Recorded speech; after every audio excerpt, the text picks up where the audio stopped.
ايه الفرق بين الشخصية الانطوائية والشخصية الحساسة؟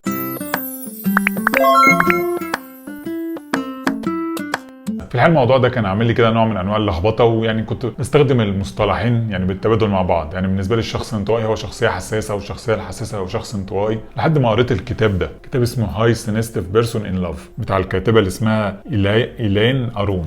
هي بتوصف نفسها انها شخصيه حساسه، وبتقول ان النقطه دي يعني مجرد فهمها لفكره ان الشخصيه الحساسه والصفات بتاعتها ساعتها انها تبقى عندها وعي كبير بالشخصيه بتاعتها وتعرف تتعامل مع نفسها ازاي. هي بتقول ان برضو 70% من الشخصيات الحساسه بيبقوا انطوائيين، لكن في 30% منهم ممكن تبقى شخصيات اجتماعيه او شخصيات منفتحه. ايه بقى هو تعريفها للشخصيه الحساسه؟ الشخصيه الحساسه هي بتبقى حاجه انت مالكش اي تحكم فيها، حاجه بتبقى جينيه، بتبقى نتيجه للجهاز العصبي بتاعك. الجهاز العصبي بتاعك بقى بيبقى يعني لو انت جبت طفل شخصيه حساسه وطفل عادي شخصيته مش حساسه بسبب الاختلافات الجينيه، هتلاقي اللي هو شخصيته حساسه بيبقى بيتفاعل قوي مثلا مع الصوت العالي، مع الضوء العالي، مع الريحه القويه، وهكذا.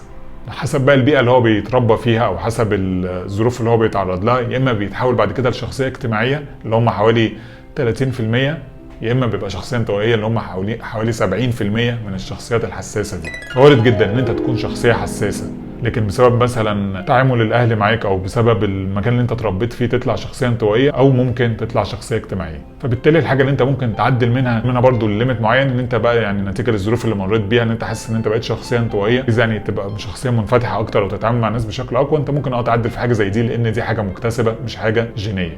لكن الحاجه الجينيه هو ان انت شخصيتك حساسه. فلو انت حاسس ان انت شخصيه حساسه وبعد كده تحولت لشخصيه انطوائيه، وتقبل نفسك بالشخصيه دي، لان دي حاجه ما تعبك. زي ما ربنا خلق الشخصيه الحساسه خلق الشخصيه الغير حساسه، وعن طريق بقى التعاون ما بينهم او التوازن ما بينهم المجتمع بينمو ويزدهر اكتر. قول لنا كده في التعليقات، هل انت شخصيه حساسه ولا غير حساسه؟